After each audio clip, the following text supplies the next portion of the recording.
రాజకీయ మాయాజాలం, కిలాడీల పన్నాగాలతో భారీగా మోసపోయిన రాష్ట్ర పారిశ్రామిక మౌలిక సదుపాయాల సంస్థ ఏపీఐసి ఎట్టకేలకు మేల్కొంది. గత అనుభవాల్ని దృష్టిలో ఉంచుకునే పారిశ్రామిక భూముల విక్రయానికి కళ్లం వేసే దిశగా ప్రయత్నాలు ప్రారంభిస్తోంది. తనఖాకు వీల్లేకుండా చేసి అక్రమార్కులకు అడ్డుకట్ట వేయనుంది. ఓ ప్రత్యేక కమిటీని నియమించనుంది.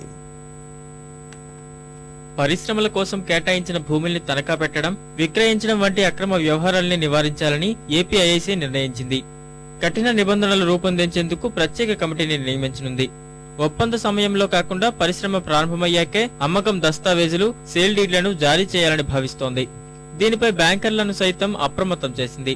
ప్రత్యేక ఆర్థిక మండళ్లు, పారిశ్రామిక వాడలు, ప్రాంతాలు, పార్కుల్లో పరిశ్రమల ఏర్పాటు కోసం ఏపీఐసి భూములను కేటాయిస్తోంది. వీటిని పారిశ్రామిక అవసరాల కోసమే వినియోగించాల్సిన కంపెనీలు నిబంధనలన్నీ అతిక్రమించి తనఖా పెట్టడం, విక్రయించడం వంటి చర్యలకు పాల్పడుతున్నాయి.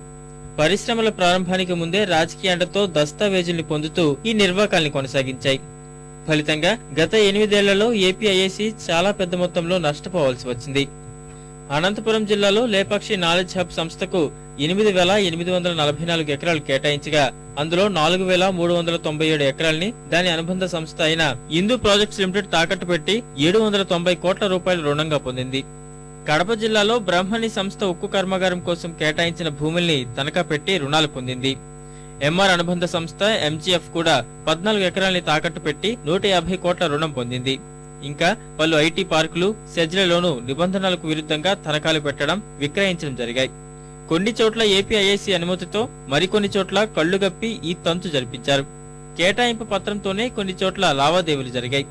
ఇలాంటి వాటికి అడ్డుకట్ట వేసేందుకు కఠిన నిబంధనలు రూపొందించాలని సంస్థ నిర్ణయించింది. భూమి అమ్మకాలు, తనఖాను నిరోధించే ఆచరణాత్మక నిబంధనల అమలు కోసం ప్రత్యేకంగా ఓ కమిటీని నియమించబోతోంది. నిబంధనలు అతిక్రమిస్తే భూమిని స్వాధీనం చేసుకోవడంతో పాటు కేసులు నమోదు చేసే అంశాన్ని కమిటీ పరిధిలోకి తీసుకురానున్నారు. ఈ కమిటీ నిపుణులు, పారిశ్రామికవేత్తల అభిప్రాయాన్ని సేకరించి నివేదిక రూపొందిస్తుంది. తమ అనుమతులు లేకుండా భూములు తనఖాను ఆమోదించవద్దని ఏపీఐసి రాష్ట్ర స్థాయి బ్యాంకర్ల కమిటీకి లేఖ రాసింది. దీనిని అమలు చేస్తున్నట్టు బ్యాంకర్లు ఇప్పటికే సమాచారం ఇచ్చారు.